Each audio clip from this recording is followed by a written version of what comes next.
Be me. 21, college girl, feminist.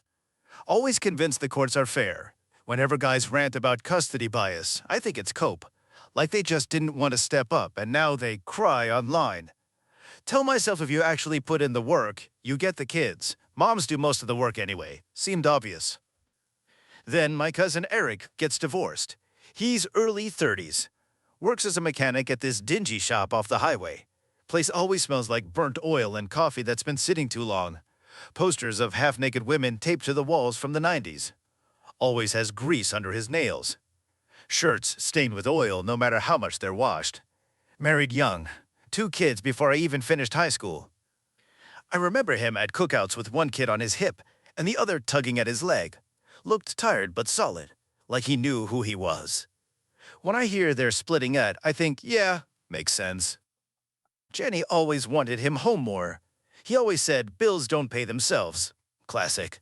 So I assume she'll get the kids, and he'll pay child support. I even joked to my friend on the phone about another deadbeat dad incoming. We laughed. Felt normal. First crack happens at my aunt's birthday dinner. Mason climbs into Eric's lap like it's his natural seat. Eric's in the middle of talking about work, but he grabs a napkin and wipes ketchup off Mason's chin without missing a word. Doesn't even look like his hands know the choreography already. Later, Mason whispers to him about wanting the corner piece of cake. Eric makes sure he gets it. Kid beams. I watch it and think, at the lazy dad picture I had in my head. A week later, I stop by their place to drop off a suitcase.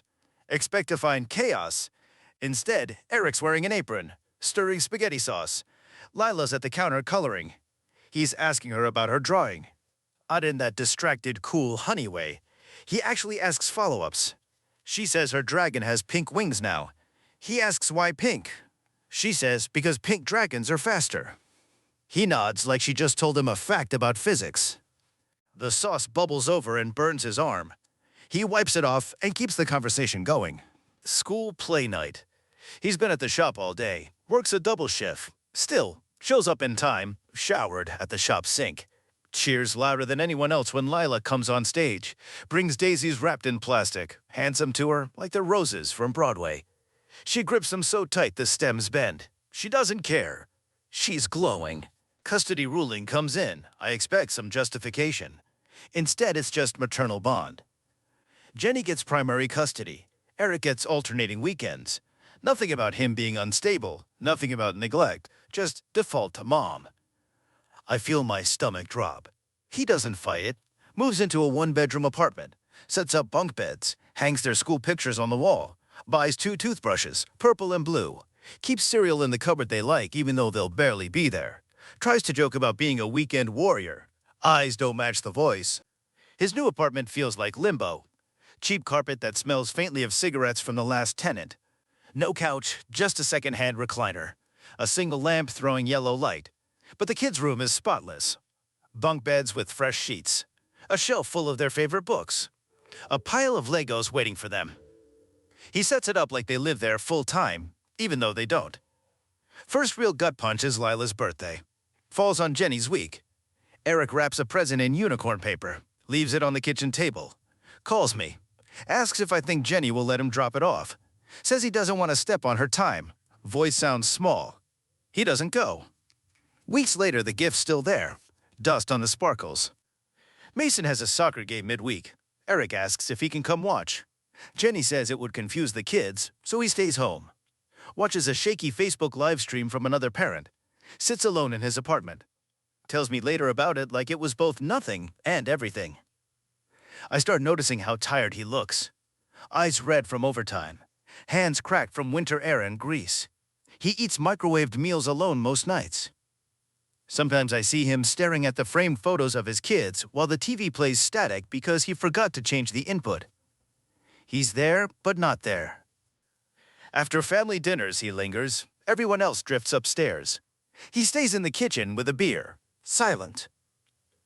One night I see him rubbing his temples, hard like he's trying to press the headache out. Whispers. I feel like I've been erased from their lives. I don't know what to say.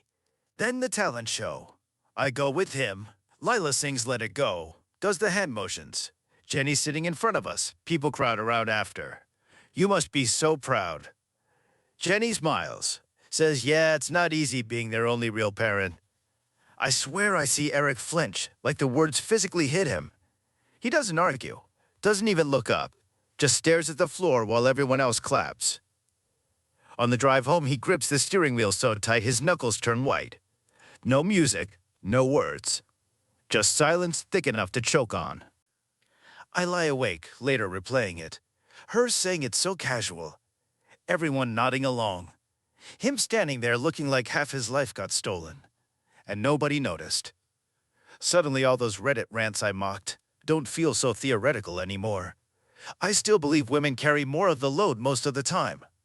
I saw my mom juggle everything while my dad sat on the couch. I know childcare and judgment and pay gaps hit women harder. That doesn't go away. But now there's this splinter in my head. Eric did the work. I saw him. I saw the ketchup wipe. I saw the bedtime reading. I saw the burnt arm ignored for a dragon story. I saw the flowers at the play. I saw the cereal boxes lined up for weekends that barely exist. And it didn't matter. The system defaulted to mom anyway. He's stuck being a ghost parent. Punished with distance for the crime of being male in a courtroom. I can't unsee it. I can't unhear him saying, I feel erased. And the thing that eats at me is how easy it was to ignore until it was him. How easy to laugh at strangers online. How simple to believe the story that men are careless, women are the default heroes, and the court is neutral. Now I sit with it. Heavy. Like a weight in the chest that doesn't move. I haven't flipped sides overnight.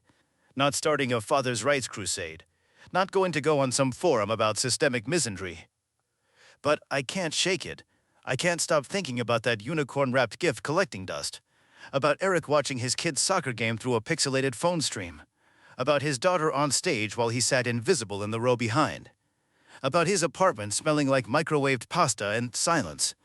And about how everyone clapped for Jenny while he stood there erased. I keep asking myself if both truths can sit side by side. Women struggle in ways men will never understand. But men can get crushed too. Quietly. Systematically. Without anyone noticing. I don't have a neat ending. No clean moral. Just the picture of Eric in that dark auditorium, standing a few feet behind his ex, looking like a man watching his own life play out without him, and everyone else smiling like nothing was wrong. Be you. Watch Green Tech Stories every night. Forget to subscribe. Missing out on tomorrow's story.